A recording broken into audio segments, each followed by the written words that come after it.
So I made that video about YOLO yesterday, and it kind of got a mixed response. Some people liked it, some people didn't like it, but the thing that I saw was people were still arguing that it meant something special. Like, you only do live once, so make the most of it, enjoy every moment.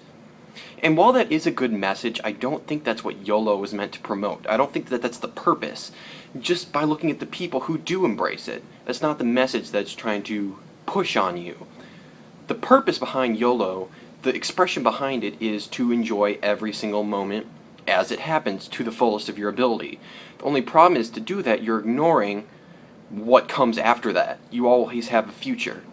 But I'm not necessarily calling that out, though, because if people want to just live in the now and they want to take the future as it comes, I have no problem with that, really, because everybody is their own person. They can do what they want with their lives. I have no problem with someone saying, I'm just going to enjoy myself now and deal with what comes later as it comes. The problem, though, is when people don't want to put work and invest something into something, yet they still expect a result. And you see this in life so much. Like, for example, people aren't willing to work and study for their classes in school, yet they still expect to get A's. I see this a lot in school. There are so many people who do it. I say, hey, do you want to study? They say, no, I'm going to do that later. Then a week later the test comes, they fail. I'm like, oh, well, what did you do wrong studying? Or maybe we should study together. They're like, studying? That's for idiots. It's like, what? You have to put something into it in order to get some result. Another example is here on YouTube. Probably, like, I just have such a small audience here. Like, basically nobody watches me. Yet apparently what I have is a lot relative to other people, because probably 2, 3, 4 times a week I get a message from someone asking me for a shout out.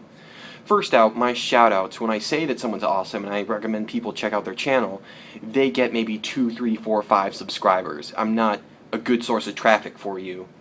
But even that being said, why do you have to ask for shout outs? I've never asked for a shout out before, and I'm closing in on 1,000 subscribers.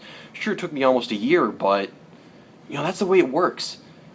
Besides, who's going to give you a shout out on command? Because if they would do that, a lot of people would be asking them for shout outs, and then their shout outs wouldn't be worth anything.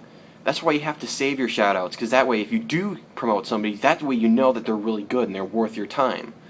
People don't seem to care about that, though. They want the success. They see someone who has success, they want that, and they want to just take it from you. And that can't happen. The thing is, in order to get success, you have to work towards it, and I think that's what YOLO fights against. It fights against saving and investing your time, your energy, your money, whatever, into your future, and just enjoying the moment. Yet these people still expect results in their lives. You can't have it both ways. Either enjoy your life as it comes, step by step. Don't be preoccupied with the future, and that's fine. People do that. I'm not saying that you can't do that or it's irresponsible, but to not do that and still expect things to just fall in your lap is not going to work. And then when you complain about it, I'm not going to feel sorry for you, because you made your choice and you have to live with the consequences of your actions.